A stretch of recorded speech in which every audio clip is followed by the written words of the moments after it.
Final में 20 बार के grand slam विजेता रहे राफेल नडाल की आज डेनिल मेदवेदेव से होगी भिड़ंत। 21वां ग्रैंड स्लैम हासिल कर नडाल रच सकते हैं इतिहास।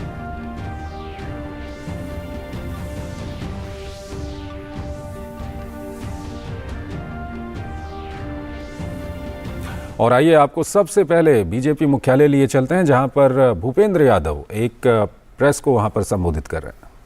मंत्री एन बीरेन सिंह जी के नेतृत्व में मणिपुर की लोकप्रिय सरकार को चलाया है। विगत दिनों जब माननीय प्रधानमंत्री जी इम्फाल में गए थे, अनेक परियोजनाओं का उद्घाटन के साथ साथ लोकार्पण भी उन्होंने किया था।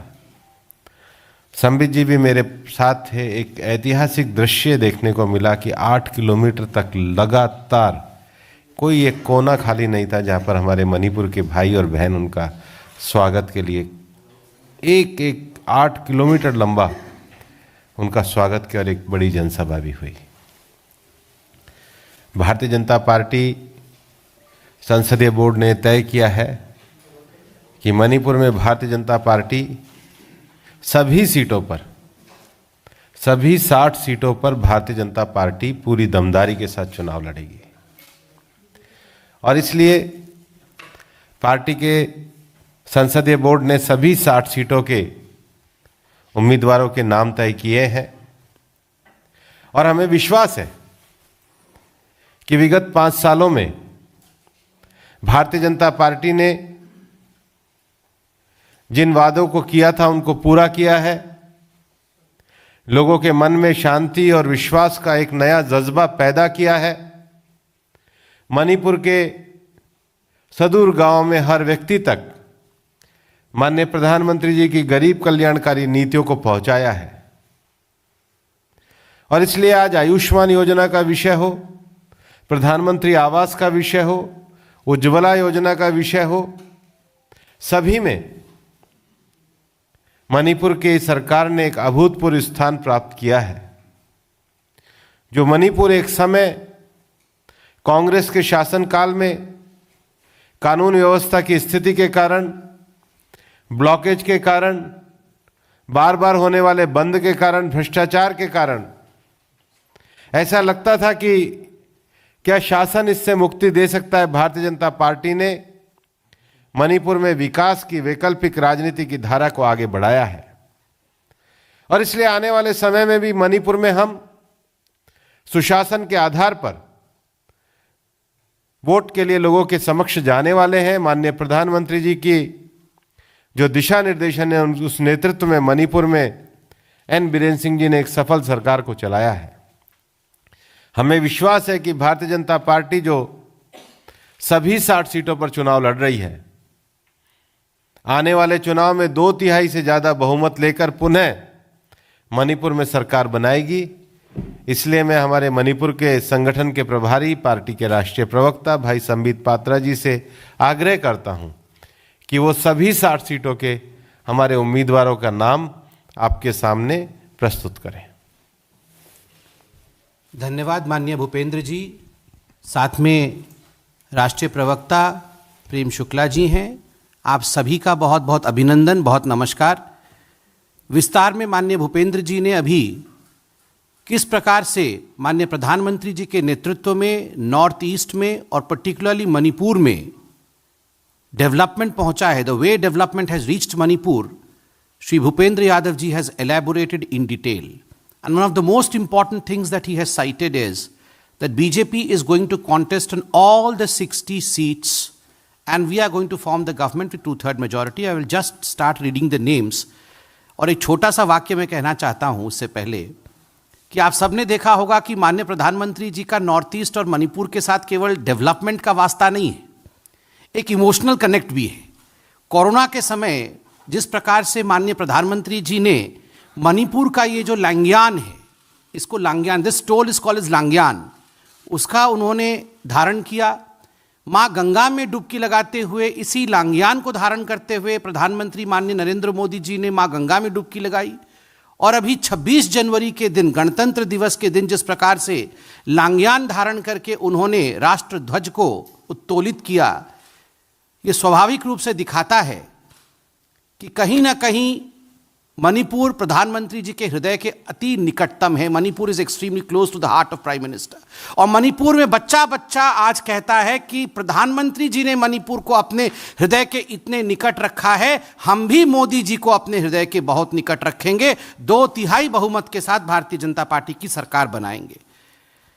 Serial number 1, constituency number 1, Kundrakpam Shri Thangjam Mohendro Singh. Assembly Constituency 2, Haingang Shri Nongthombam Biren Singh, that is N. Biren Singh, who is our Chief Minister. Haingang. We'll give you the list. Please let me read out the names. Third, AC 3, Kurai Shri Laisangthem Shushindro Maitai. AC 4, Khetrigaon Shri Nakhapam Indrajit Singh. AC 5, Thongju Shri Tangom Biswajit Singh.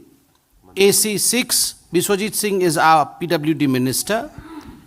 AC 6, Keirao Shri Lorembam Rameshwar Mehtai. AC 7, Andhro Shri Thonajam Shyamkumar. AC 8, Lamlai Shri Konthambatham Ibomcha Singh. AC 9, Thangmaiban Shri Jyotin Vaikom. AC 10, Uripok Shri KH Raghumani Singh. AC 11, Sagolband Shri Rajkumar Imo Singh. AC 12, Kesham Thong Shri Elambam Johnson Singh. AC 13, Singjamai Shri Yumnam Khemchan Singh, who was the speaker, former speaker. AC 14, Yai School Shri Thongchom Soityabrata Singh. AC 15, Wangkhei Shri Okram Henry Singh. AC 16, Sekmai SC seat Shri Hengkham Dingo Singh. AC 17, Lamshang Shri Shorokhaibam Rajen Singh. AC 18, Konthojam Dr. Sapam Ranjan Singh. AC 19, Patsoi Shri Sapam Kunjakeshwar alias Keba Singh. AC 20, Lanthabal Shri Koram Shyam. AC 21, Nauria Pakhanlakpa Srimati Shoiram Sam KB Devi. AC 22, Wanghoi Shri Oinam Lukhoi Singh. AC 23, Mayang Imphal Shri Kongkham Robindra Singh. AC 24, Nambol Shri Taunaujam Basanta Singh. AC 25, Oinam Shri Laisharam Radhakishore Singh. AC 26, Bishnupur Shri Kanthojam Govindas. AC 27, Moirang Shri M. Prithviraj Singh. AC 28, Thanga Shri Tongbram Robindro Singh. AC 29, Kumbhi Shri S. Premachandra Singh. AC 30, Lilong Shri Y. Antas Khan. AC 31, Taubal Shri Leithamthem Basanta Singh. AC 32, Wangkhem Shri Yumnam Navachandra Singh. AC 33, Hairok Shri Thokchom Radhishyam Singh. AC 34, Wangjing Tentha Shri Paunam Brojen Singh. AC 35, Khangabok Dr. Kundrapam Menjor Mangang. AC 36, Wabagai Dr. Usham Deben Singh. AC 37, Kakching Shri Yengkhom Surachandra Singh. AC 38, Hyanglam Dr. Radhishyam Yungnam. AC 39, Sugnu Shri M. Binod Singh. AC 40, Jiribam Shri N. Buddhachandra Singh. AC 41, Chandel Srimati SS Olis. AC 42, Tegnopal Shri Letpao Haukip. AC 43, Phungyar Shri A.S. Hoppington, AC 44 Ukhrul, Shri Somatai Saija, AC 45 Chinghai, Shri M.K. Presho Shimre, AC 46 Saikul, Shri Yamthong Haukip, AC 47 Karong, Shri R. U. Jonathan Tau, AC 48 Mao, Shri S. Alexander Maikho, AC 49 Tadubi, Shri O. Lorho, AC 50 Kangpopi, Srimati Nemcha Kipjen, AC 51 Saitu, Shri Namthang Haukip, AC 52 Tamai, Shri Wilibau Nyumai, AC 53 Tamenlong, Shri Huri Golmai, AC 54 Nungba, Shri Dinganglung Gangmai, otherwise known as Dipu Gangmai, AC 55 Tipaimuk, Dr. Chaltolin Amo, AC 56 Thanlon, Shri Wungjanwing Walte, AC 57 Henglek, Shri Ledzamang Haukip, AC 58 Churachandpur, Shri V. Hankalyan, AC 59 Saikot, Shri Paulin Lal Haukip, AC 60 Singhat, Shri Ginshan Hao Jo. All the 60 seats have been announced. I may have mispronounced a few names, though I feel I have not. But the list would be, in fact, put into the proper forum very soon. So anyone who feels the name has been mispronounced can check for the spelling in the list. Thank you so much. Quite a few people have joined, from other parties in the BJP. How many of such candidates have been given tickets by the BJP, and how many tickets have been changed? How many candidates have been? See, as far as sitting MLA's ticket being changed is concerned, one sitting MLA ticket has been changed. One more MLA who had won from High Court and had become an MLA in the due course of time, that seat also has been changed. तो BJP के संवाददाता सम्मेलन को आप सुन रहे थे। BJP ने मणिपुर विधानसभा चुनाव में 60 की 60 सीटों पर चुनाव लड़ने का ऐलान किया है और इन 60 सीटों के लिए बीजेपी की ओर से प्रत्याशियों की लिस्ट भी जारी कर दी गई है। और आइए अब आगे बढ़ते हैं। कृतज्ञ राष्ट्र आज राष्ट्रपिता महात्मा गांधी को उनकी 74वीं पुण्यतिथि पर याद कर रहा है। राष्ट्रपति रामनाथ कोविंद ने राजघाट पर महात्मा गांधी की समाधि पर श्रद्धांजलि अर्पित की।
प्रधानमंत्री नरेंद्र मोदी ने महात्मा गांधी की 74वीं पुण्यतिथि पर उन्हें राजघाट पर श्रद्धांजलि दी और कहा कि बापू के नेक आदर्शों को और लोकप्रिय बनाने का ये हमारा सामूहिक प्रयास है।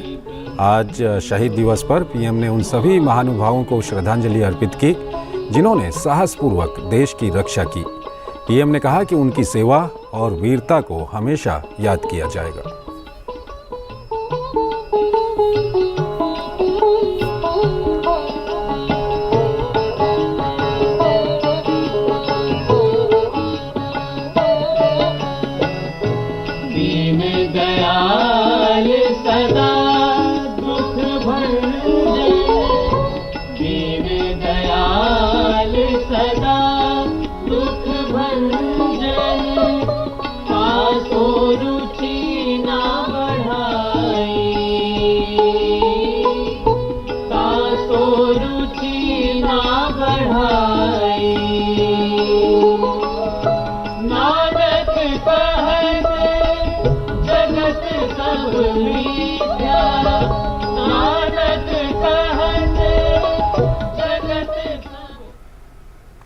उपराष्ट्रपति एम वेंकैया नायडू ने राष्ट्रपिता महात्मा गांधी की 74वीं पुण्यतिथि पर ट्वीट किया।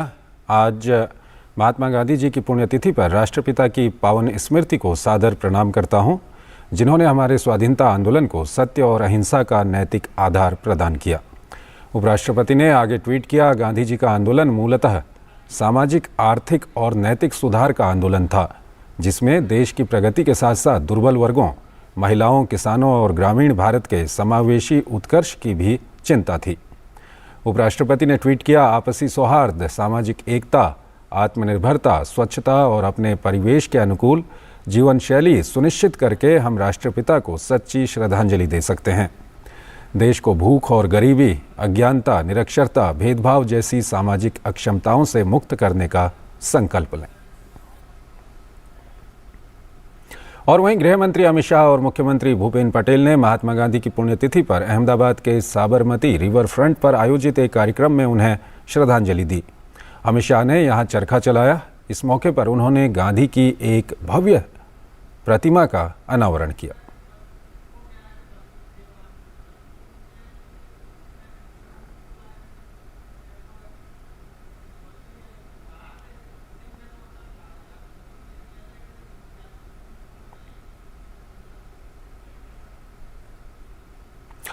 विदेश मंत्री डॉक्टर एस जयशंकर ने ट्वीट के जरिए सभी से शहीद दिवस पर महात्मा को श्रद्धांजलि देने में राष्ट्र के साथ शामिल होने का आह्वान किया। उन्होंने कहा कि समकालीन चुनौतियों का समाधान करने के लिए उनके संदेश की और भी अधिक प्रासंगिकता है। प्रधानमंत्री नरेंद्र मोदी ने मन की बात कार्यक्रम में कहा कि देश में पद्म पुरस्कारों से सम्मानित लोगों के जीवन से महत्वपूर्ण शिक्षा सीखनी चाहिए। उन्होंने कहा कि देश में शिक्षा के क्षेत्र में काफ़ी विकास हो रहा है। साथ ही पीएम मोदी ने देश के भविष्य के लिए नई पीढ़ी के विचारों पर खुशी जताई।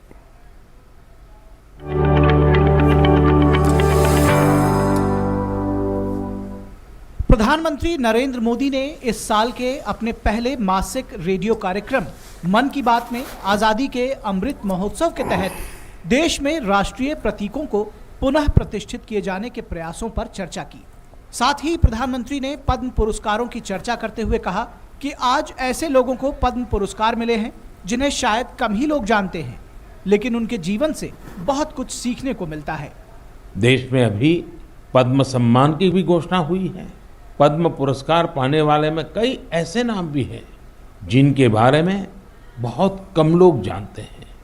ये हमारे देश के अनसंग हीरोज हैं जिन्होंने साधारण परिस्थितियों में असाधारण काम किए हैं।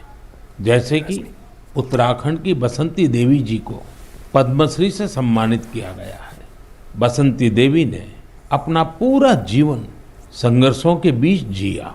कम उम्र में ही उनके पति का निधन हो गया था और वो एक आश्रम में रहने लगी।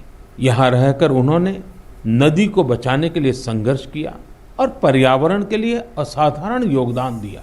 उन्होंने महिलाओं के सशक्तिकरण के लिए भी काफी काम किया है। इसी तरह मणिपुर की 77 साल की लौरेम्बम बिनो देवी दशकों से मणिपुर की लीबा टेक्सटाइल आर्ट का संरक्षण कर रही है। उन्हें भी पद्मश्री से सम्मानित किया गया है। मध्य प्रदेश के अर्जुन सिंह को बैगा आदिवासी नृत्य की कला को पहचान दिलाने के लिए पद्म सम्मान मिला है। पद्म सम्मान पाने वाले एक और व्यक्ति हैं श्रीमान अमाई महालिंगा नाइक। एक किसान है और कर्नाटका के रहने वाले हैं। इन्हें कुछ लोग टनल मैन भी कहते हैं। उन्होंने खेती में ऐसे ऐसे इनोवेशन किए हैं जिन्हें देखकर कोई भी हैरान रह जाए। प्रधानमंत्री नरेंद्र मोदी को अमृत महोत्सव के अवसर पर देश के अलग अलग कोनों से करीब 1 करोड़ बच्चों ने पोस्ट कार्ड और पत्र भेजे हैं। पीएम मोदी ने कहा कि इन पत्रों को पढ़कर उन्हें देश के भविष्य को लेकर बच्चों की सोच ने बेहद प्रभावित किया है। यही नहीं, उन्होंने क्रोएशिया के बच्चों के लिखे पत्रों का भी जिक्र किया और कहा कि दुनिया के सामने आज भारत का नया स्वरूप स्थापित हुआ है। मुझे 1 करोड़ से ज्यादा बच्चों ने अपने मन की बात पोस्टकार्ड के जरिए लिखकर भेजी है। ये 1 करोड़ पोस्टकार्ड देश के अलग अलग हिस्सों से आए हैं, विदेश से भी आए हैं। इन पोस्टकार्ड्स में इस बात के दर्शन होते हैं कि देश के भविष्य के लिए हमारी नई पीढ़ी की सोच कितनी व्यापक और कितनी बड़ी है। मुझे भारत के मित्र देश क्रोएशिया से भी 75 पोस्टकार्ड मिले हैं। क्रोएशिया के जाग्रेब में school of applied arts and design के स्टूडेंट्स, उन्होंने ये 75 कार्ड्स भारत के लोगों के लिए भेजे हैं और अमृत महोत्सव की बधाई दी है। प्रधानमंत्री नरेंद्र मोदी ने मन की बात कार्यक्रम में देश में हर स्तर पर शिक्षा को लेकर बढ़ती जागरूकता को उजागर किया और कहा देश में अलग अलग क्षेत्रों से जुड़े लोग समाज के प्रति अपनी जिम्मेदारी का निर्वाह कर लोगों की मदद कर रहे हैं। उन्होंने खुशी जताई कि देश के प्रतिष्ठित शिक्षण संस्थाओं में उच्च शिक्षा के क्षेत्र में कई सराहनीय प्रयास देखने को मिल रहे हैं। मुझे बेहद खुशी है कि इस तरह के प्रयास उच्च शिक्षा के क्षेत्र में, खासकर हमारी अलग अलग IITs में निरंतर देखने को मिल रहे हैं। केंद्रीय विश्वविद्यालयों में भी इस प्रकार के प्रेरक उदाहरणों की कमी नहीं है। इस तरह के प्रयासों को और बढ़ाने के लिए पिछले साल सितंबर से देश में विद्यांजलि अभियान की शुरुआत हुई है। इसका उद्देश्य अलग अलग संगठनों, CSR और निजी क्षेत्र की भागीदारी से देश भर के स्कूलों में शिक्षा की गुणवत्ता में सुधार लाना है। विद्यांजलि सामुदायिक भागीदारी और ओनरशिप की भावना को आगे बढ़ा रही है। अपने स्कूल, कॉलेज से निरंतर जुड़े रहना, अपनी क्षमता के अनुसार कुछ न कुछ योगदान देना, यह एक ऐसी बात है जिसका संतोष और आनंद अनुभव लेकर ही पता चलता है। प्रधानमंत्री नरेंद्र मोदी ने मन की बात कार्यक्रम में देश की जनता के समक्ष बताया कि कैसे आज देश न सिर्फ अपने राष्ट्रीय चिन्हों को पुनर्स्थापित कर रहा है, बल्कि गौरवपूर्ण विरासत के साथ दुनिया में भारत की छवि को सकारात्मक रूप भी दे रहा है। Bureau report, DD news.